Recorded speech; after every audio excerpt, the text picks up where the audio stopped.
Bismillahirrahmanirrahim.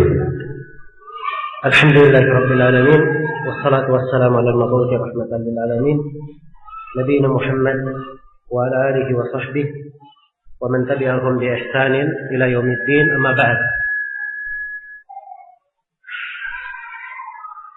Ini sesi yang kelima dari pembahasan kita mengkaji kitab At-Tauhid karya Syekh Muhammad bin Abdul Wahhab At-Tamimi rahimahullahu ta'ala.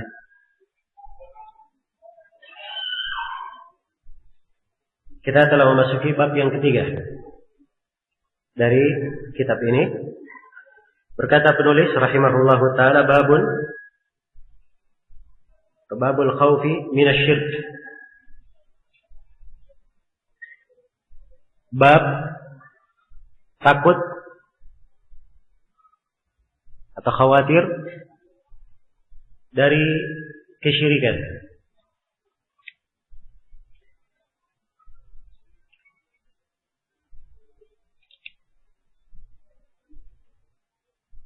Setelah penulis menjelaskan tentang kewajiban mempelajari tauhid, kemudian beliau terangkan keutamaan tauhid.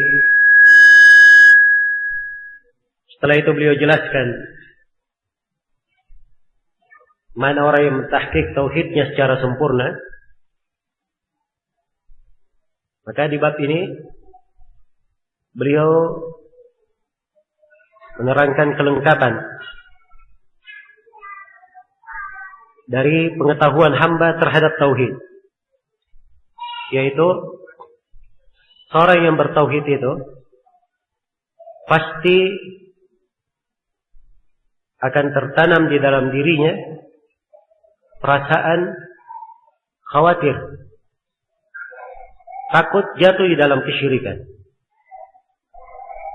Iya. Dan ini adalah sifat orang-orang yang bertauhid.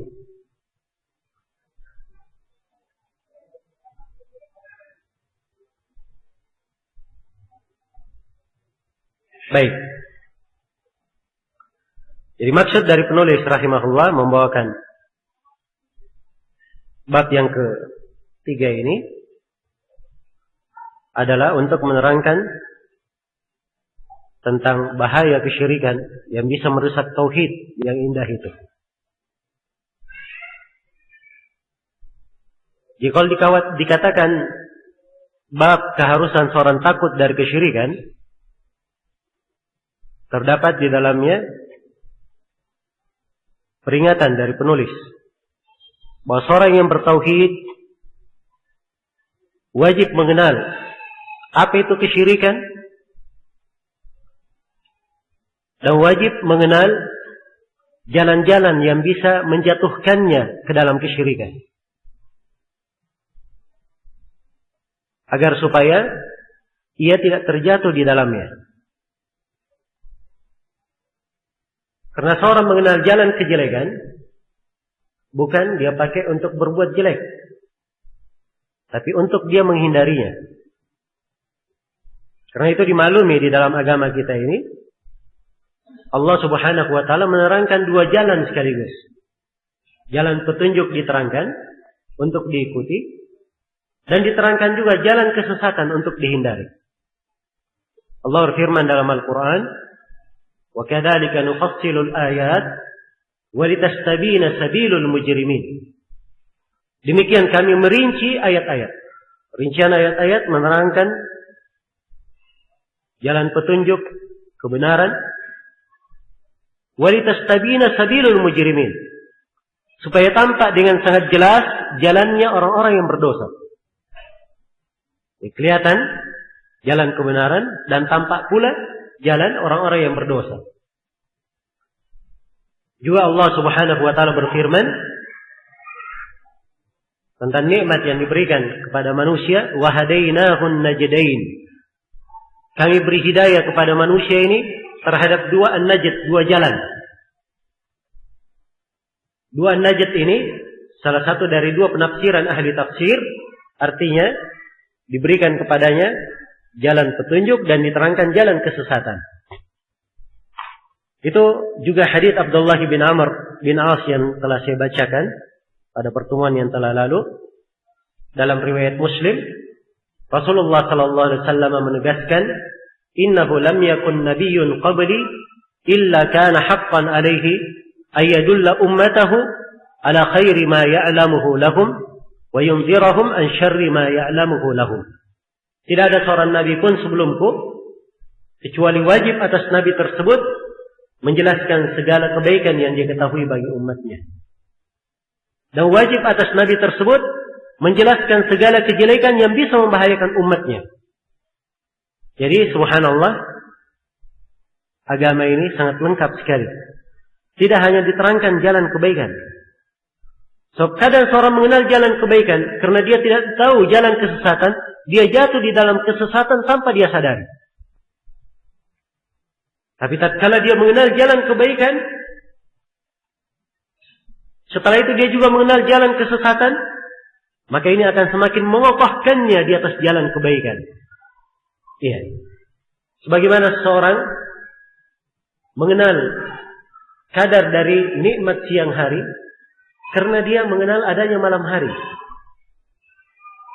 Dan dia juga mengetahui keutamaan malam hari dengan ia mengetahui adanya siang hari. Yang manis diketahui kadar dari manis itu dengan mengetahui lawannya yang pahit. Sesuatu itu dikenal dengan lawannya, semakin memperjelasnya. Iya. Dan Hudzaifah bin al-Yaman radhiyallahu taala anhu beliau berkata dalam hadis riwayat Bukhari dan Muslim, "Kana an-nasu yas'aluna Rasulullah sallallahu alaihi wasallam 'anil khair. Wa kuntu as'aluhu 'anil syarri makhafata an yudrikani." Kata Hudzaifah adalah manusia, para sahabat, mereka bertanya kepada Rasulullah tentang kebaikan. Maksudnya pertanyaan para sahabat kebanyakannya, apa amalan yang memasukkan ke surga? Iya. Apa amalan yang kalau dilakukan dia akan berpahala begini? Itu kebaikan-kebaikan yang ditanyakan. Tapi Hudzaifah berkata, adapun saya bertanya kepada Nabi tentang kejelekan. Apa fitnah yang akan terjadi? Apa kejadian yang akan membahayakan seorang muslim kalau itu terjadi? Itu pertanyaan-pertanyaan Hudzaifah. Kenapa? Sebab saya khawatir jatuh di dalam kejelekan itu. Iya. Maka ini fikih. Karena itu penulis di sini dari keindahan penyusunan beliau terhadap buku ini, setelah beliau uraikan tentang kewajiban bertauhid dan keutamaan tauhid, beliau ingatkan. Dan ini penyempurna di dalam mengingatkan keutamaan. Bahwa orang yang telah bertauhid, mengenal tauhid, itu akan memberikan ke dalam dirinya suatu perasaan. Ia selalu takut jatuh di dalam kesyirikan. Iya. Karena dia takut jatuh di dalam kesyirikan ini, akhirnya hal tersebut membuahkan berbagai keindahan yang lain di dalam dirinya. Di antara buah dan manfaat orang yang takut jatuh di dalam kesyirikan, yang pertama, dia pasti selalu mempelajari syirik itu apa. Selalu mempelajari syirik itu apa, supaya dia tidak jatuh di dalamnya. Iya. Karena itu seorang yang bertauhid, dia pasti mengenal segala jenis kesyirikan, agar supaya dia tidak jatuh di dalam kesyirikan itu. Kalau ada orang yang melakukannya, dia bisa mengetahui itu adalah kesyirikan, berlepas diri dari orang yang melakukan kesyirikan tersebut. Kemudian dari manfaat orang yang takut jatuh di dalam kesyirikan, dia pasti akan selalu memperdalam tentang makna tauhid itu sendiri, agar supaya lebih mengakar di dalam hatinya dan kokoh di dalam dadanya. Iya. Kemudian di antara manfaat seorang itu takut jatuh di dalam kesyirikan, ini akan selalu membantunya untuk istiqamah di atas agama yang lurus. Untuk istiqamah di atas agama yang lurus. Baik. Ini satu sudut penjelasan yang ingin saya terangkan di sini. Kenapa penulis membawakan di bab yang ketiga ini pembahasan tentang takut dari kesyirikan. Sisi yang kedua dari maksud penulis juga, ya, kenapa beliau bawakan bab ini di sini, takut dari kesyirikan, ini ada kaitannya dengan bab sebelumnya. Bab sebelumnya penjelasan tentang siapa yang mentahqiq tauhid, dia masuk surga tanpa hisab. Dan dari bentuk mentahqiq tauhid secara sempurna adalah seseorang itu takut dari kesyirikan. Itu dari bentuknya. Dari bentuknya. Iya. Di dalam kitab Taisir Al-Aziz Al-Hamid, Syekh Sulaiman yang merupakan cucu dari penulis, beliau berkata bahwa penulis di dalam bab ini mengingatkan adalah hal yang selayaknya bagi seorang mukmin takut dari kesyirikan, mengingat bahaya kesyirikan itu, kemudian mengenal apa sebab-sebab yang bisa menjatuhkan di dalam kesyirikan. Ya. Dia juga mengenal mabadi'ahu, mengenal apa sumber-sumber kesyirikan itu. Wa anwa'ahu, dia juga mengenal bentuk-bentuk kesyirikan itu. Li'alla yaqa'a fihi, jangan sampai dia jatuh di dalamnya. Iya. Dan ini semua insyaallah taala kita akan bahas di dalam buku ini. Di dalam buku ini akan diterangkan apa sumber-sumber kesyirikan itu. Apa sebab-sebab yang menjatuhkan orang di dalam kesyirikan. Kemudian bentuk-bentuk kesyirikan itu apa? Ini akan kita bahas di dalam bab ini. InsyaAllah ta'ala. Baik. Kata beliau babu al-khawf minasyirk. Bab takut terhadap kesyirikan. Wa qaulillahi azza wa jal, dan firman Allah azza wa jalla, inna Allah la yaghfiru an yushraka bihi wa yaghfiru ma duna dhalika liman yasha. Sungguhnya Allah tidak akan mengampuni dosa kesyirikan, tetapi dia mengampuni dosa selain dari kesyirikan itu bagi siapa saja yang dia kehendaki. Iya. Ini ayat yang pertama yang dibawakan oleh penulis di sini di dalam penjelasan tentang al-khawf minasyirk, takut dari kesyirikan. Iya. Ayat ini pengabaran dari Allah Subhanahu wa taala bahwa Allah tidak mengampuni orang yang berbuat kesyirikan dan mati sebelum dia bertobat dari perbuatan kesyirikan itu. Ini ayat kaitannya dengan orang yang meninggal belum bertobat dari apa? Perbuatan kesyirikannya. Adapun orang yang sudah bertobat, tobatnya itu menggugurkan dosa-dosanya. Kalau dia sudah bertobat sebelum meninggal. Karena Allah berfirman di ayat yang lain, "Qul ya ibadiyalladzina asrafu ala anfusihim la taqnatu min rahmatillah. Innallaha yaghfirudz dzunuba jami'an. Innahu huwal ghafurur rahim." Katakan wahai Nabi Muhammad, sampaikan kepada mereka firman-Ku, wahai hamba-hambaku yang melampaui batas terhadap diri mereka, jangan kalian berputus asa dari rahmat Allah. Sungguhnya Allah mengampuni seluruh dosa. Sungguhnya Allah Maha Pengampun lagi Maha Penyayang.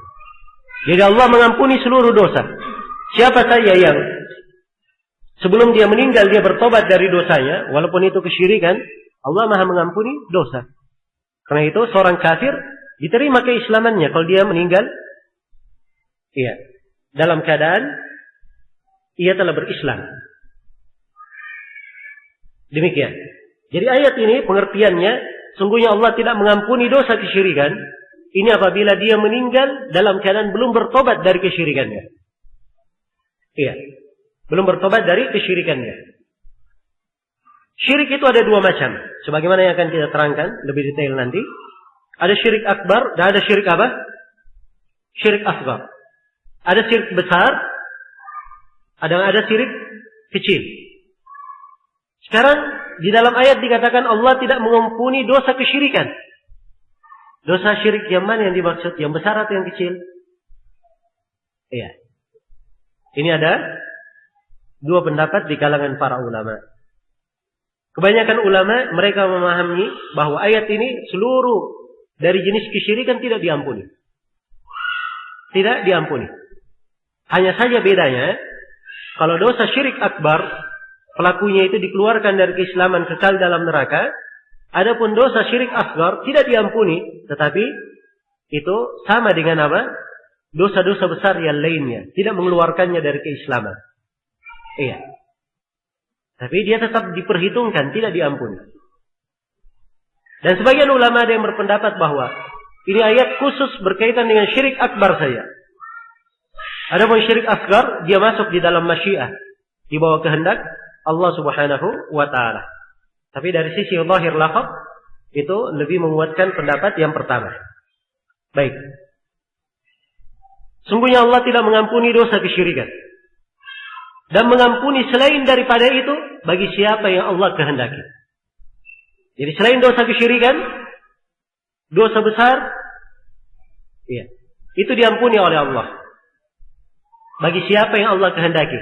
Sekali lagi ini pembahasan kita, bagi siapa yang apa? Meninggal sebelum bertobat dari dosanya. Iya. Dia berbuat dosa besar misalnya meninggal belum bertobat dari dosa itu, maka dia di hari kemudian dibawa kehendak Allah. Kalau Allah berkehendak, dia disiksa sesuai dengan kadar dosanya. Iya. Dan akhirnya pasti dimasukkan ke surga. Itu adalah balasan untuk ahli tauhid. Dan kalau Allah berkehendak, diampuni dosanya, langsung dimasukkan kemana? Ke dalam surga. Baik. Jadi ini makna dari ayat. Inna Allah la yaghfiru an yushraka bih. Sungguhnya Allah tidak mengampuni dosa kesyirikan. Wa yaghfiru ma duna dzalika liman yasha. Dan mengampuni selain daripada itu bagi siapa yang dia kehendaki. Iya. Sisi pendalilan penulis membawakan ayat ini di sini. Tatkala diterangkan oleh Allah bahwa dosa kesyirikan tidak diampuni, ini akan memberikan kekhawatiran pada seorang muslim dan muslimah untuk takut dari dosa kesyirikan. Jangan sampai ia jatuh di dalamnya. Sebab dosa ini disebutkan tidak diampuni. Tidak diampuni oleh Allah Subhanahu wa taala. Iya. Karena itu dengan ia mendengarkan ayat, memahami maknanya bahwa kesyirikan tidak diampuni, ini memberikan rasa takut yang sangat besar di dalam dirinya. Jangan sampai ia mendekati perbuatan yang dinamakan sebagai kesyirikan. Iya. Jadi ini sisi pendalilan penulis dari ayat ini. Secara global, pada ayat ini terdapat sejumlah kandungan pelajaran. Yang pertama, bahwa kesyirikan adalah dosa yang paling besar. Karena Allah mengabarkan bahwa ini dosa tidak diampuni. Kemudian ayat ini juga menjelaskan bahwa dosa selain dari kesyirikan itu adalah dosa di bawah kehendak Allah, di bawah masyiah Allah. Iya. Apabila Allah berkehendak, ia diampuni. Kalau tidak, maka disiksa sesuai dengan kadar dosanya. Nah, kemudian yang ketiga, ayat ini juga terdapat di dalamnya peringatan agar setiap muslim dan muslimah itu takut jatuh di dalam kesyirikan. Iya. Jatuh di dalam kesyirikan. Baik. Kemudian ayat yang kedua, kata beliau waqala al-Khalil alaihi salam, dan berkata al-Khalil alaihi salam, yaitu Nabi Ibrahim alaihi salam al-Khalil. Ya. Beliau disebut al-Khalil, kekasih Allah. Nah, itu adalah keutamaan bagi beliau. Nabi Ibrahim alaihissalam berdoa, wajnubni wa baniya an na'budal asnam.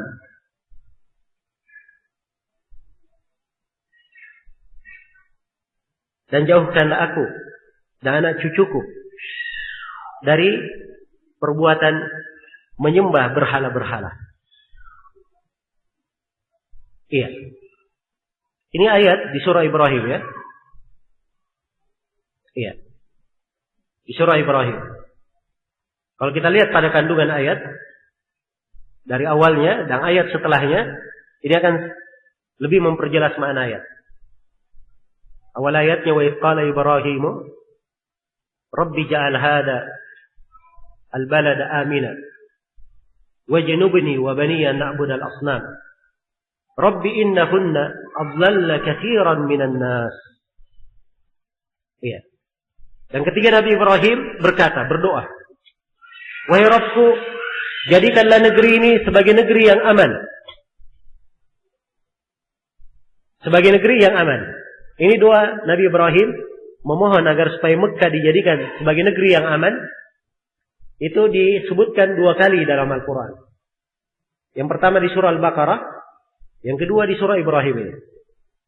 Hanya saja bedanya di surah Al-Baqarah, Al-Balad, kalau di surah Ibrahim pakai alif lam, Al-Balad.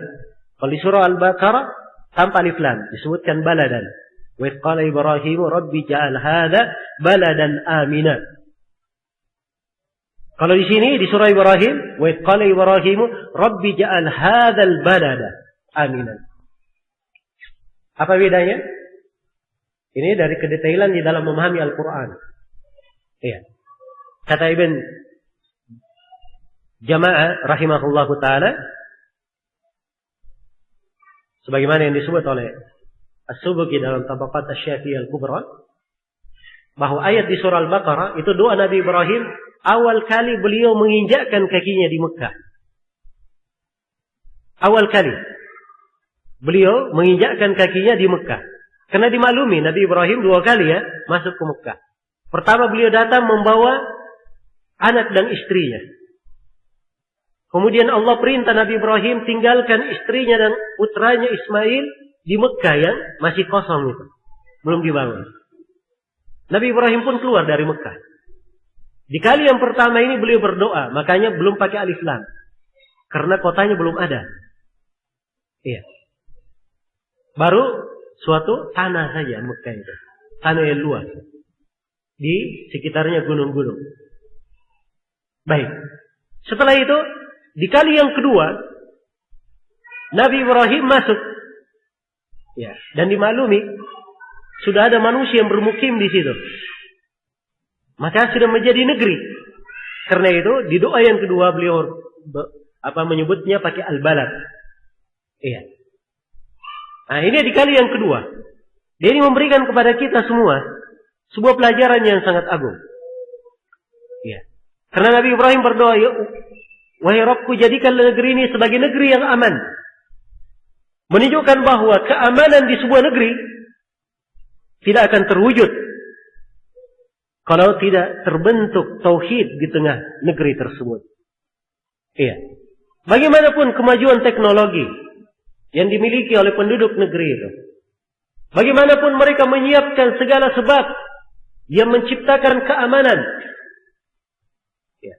Dan sekarang kita maklumi, orang-orang yang menganggap dirinya, negeri-negeri yang menganggap dirinya negeri maju, ya, berbagai fasilitas persenjataan, ya, berbagai alat-alat di dalam menciptakan keamanan, menjaga keamanan.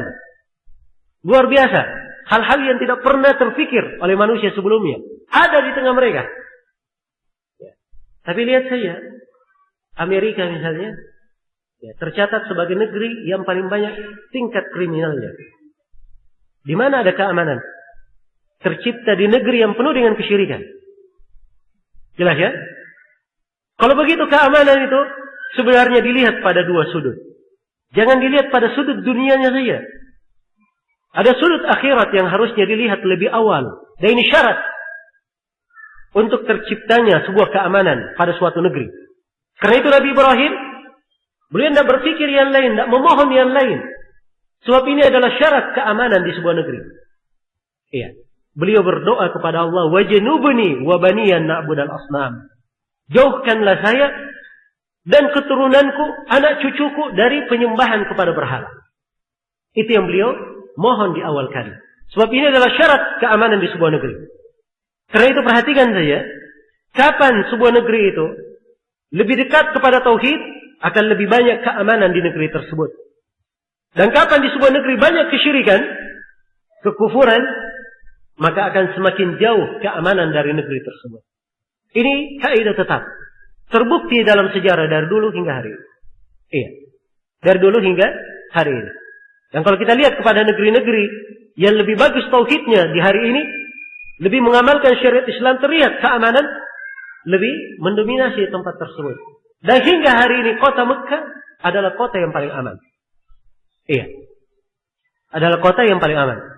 Dan Allah Subhanahu wa taala telah mengabulkan doa Nabi Ibrahim alaihi salam. Iya. Baik. Jadi kita fokus kepada konteks ayat yang dibawakan oleh Syekh, wajnubuni wa baniyan na'budal asnam. Nabi Ibrahim berkata, jauhkanlah saya dan keturunanku, anak cucuku, dari perbuatan menyembah berhala-berhala. Nah, ini Nabi Ibrahim,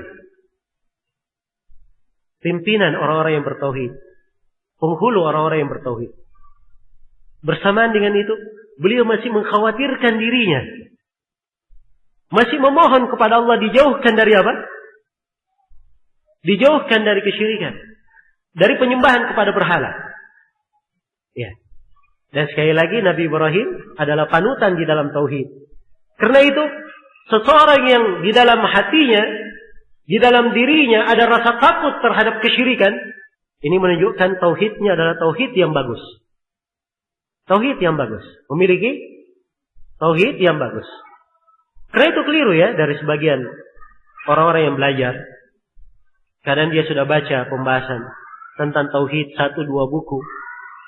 Dia berkata, oh saya sudah merasa cukup dengan buku itu. Iya. Tidak perlu saya pelajari lagi. Iya.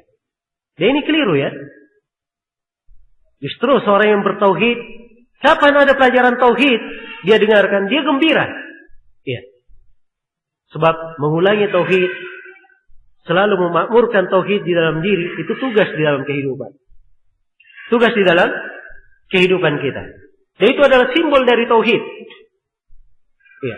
Disebutkan dari penulis Syekh Muhammad At-Tamimi rahimahullah. Beliau sangat banyak mengajarkan tauhid kepada murid-muridnya. Suatu saat murid-muridnya berkata, ya Syekh, kami ingin pelajaran lain. Ya. Coba kasih pelajaran yang lain. Kita sudah bosan, itu terus yang kita pelajari. Dari kemarin tauhid terus. Nah, kita pengen pelajaran lain. Kata Syekh, baik. Besoknya Syekh datang. Kemudian sebelum beliau memulai pelajaran, beliau berkata, ya, setelah sampai kepada saya berita bahwa di pelosok kota sana ada seorang yang menyembelih di depan rumahnya. Ya. Di depan apa? Tiang rumahnya, dia sembelih. Ini apa ini? Penyembelihan? Ini biasa ya? Untuk masuk rumah baru atau melindungi rumah dari kejelekan. Ya. Dari perbuatan-perbuatan kesyirikan. Ketika Syekh menceritakan kisah itu, murid-muridnya diam-diam saja. Ya. Besoknya lagi Syekh berkata, setelah sampai kepada saya berita bahwa ada seorang di kampung sana, dia berzina dengan ibunya. Oh, langsung ribut murid-muridnya. Na'udzubillah, ada orang seperti itu, ribut. Ya. Kata Syekh, ya, bukankah saya telah beritahukan kepada kalian pentingnya tauhid? Dan sekarang terbukti kalian ini masih lemah di dalam tauhid. Kemarin saya cerita tentang syirik, kalian diam-diam saja. Sekarang saya cerita tentang maksiat, orang berbuat berzina dengan ibunya, itu adalah maksiat, kalian ribut. Seakan-akan maksiat lebih besar dosanya daripada kesyirikan. Ini menunjukkan bahwa tauhid kalian masih apa? Iya, masih belum kuat. Dan ini keadaan kebanyakan orang. Subhanallah, dia lihat perbuatan kesyirikan di berbagai tempat, oh biasa. Tapi kalau dia lihat orang membunuh, ya, seorang anak berzina dengan ibunya, ya, dengan anaknya, dengan keluarganya, oh dia anggap perbuatan yang sangat menjijikkan. Betul itu menjijikkan. Tetapi perbuatan kesyirikan lebih menjijikkan lagi. Harusnya itu yang tertanam di dalam diri apa? Orang-orang yang bertauhid. Karena itu di sini penting untuk selalu seorang mengingat dan mempelajari tentang tauhid ini.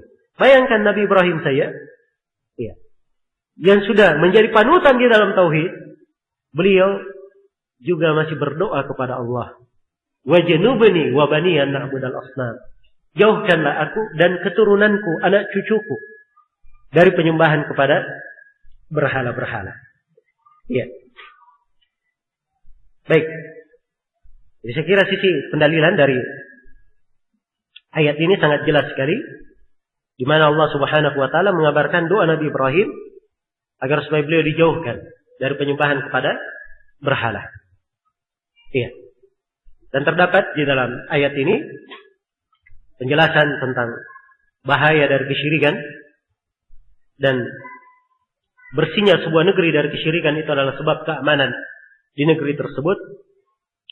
Dan di dalam ayat juga terdapat syariat seseorang itu berdoa untuk dirinya dan keturunannya, jangan sampai ia tertimpa oleh kesyirikan atau oleh hal-hal yang bisa membawa kejelekan dan kebinasaan untuknya. Dan terdapat juga syariat seorang itu berdoa agar supaya ditolak sebuah bala, sebuah musibah dari dirinya. Ya, dan kesyirikan itu adalah musibah yang paling besar. Musibah yang paling besar, ya. Dan ini juga di dalam memahami musibah banyak terbalik timbangan manusia. Ya. Seorang kalau misalnya dia bekerja sudah bersusah payah, kemudian membangun rumahnya, tiba-tiba rumahnya terbakar. Ya. Luar biasa dia merasa kena musibah. Tapi begitu giliran dapat musibah dalam agamanya, iya, dia jahil terhadap sebuah perkara, jatuh misalnya dalam bentuk bid'ah, dalam bentuk kesyirikan, jatuh dalam bentuk dosa, seakan-akan itu adalah perkara biasa. Padahal musibah di dalam agama itu lebih berat daripada musibah di dalam apa? Di dalam dunia. Karena itulah dari doa Nabi Sallallahu Alaihi Wasallam, beliau berdoa, "Wala taj'al masaibana fi dinina, wala taj'al musibatana fi dinina." Ya Allah, janganlah engkau menjadikan musibah yang menimpa kami dalam hal yang merupakan keagamaan kami. Iya. Kalau musibah dalam dunia ringan, tapi musibah dalam agama ini lebih dahsyat. Lebih dahsyat pada seorang hamba. Kemudian di dalam ayat ini juga terdapat bantahan terhadap orang-orang jahil yang mengatakan bahwa umat ini sudah aman sudah dari kesyirikan. Tidak mungkin lagi terjadi kesyirikan di tengah umat ini. Ya, ini karena tidak mungkin terjadi kesyirikan, Nabi Ibrahim alaihissalam tidak akan berdoa lagi kepada Allah untuk beliau dan untuk apa? Untuk keturunannya. Menunjukkan bahwa kesyirikan itu adalah bahaya yang mengancam. Iya. Orang yang bertauhid harus khawatir terhadap dirinya, punya rasa takut di dalam hal ini. Baik, ini kandungan dari dua ayat, ya. Sudah waktunya hampir selesai. Dan ada banyak pertanyaan, insyaallah taala. Untuk sementara saya cukupkan dulu sampai sini kajian materi. Kita sambung insyaallah taala di pertemuan besok. Iya.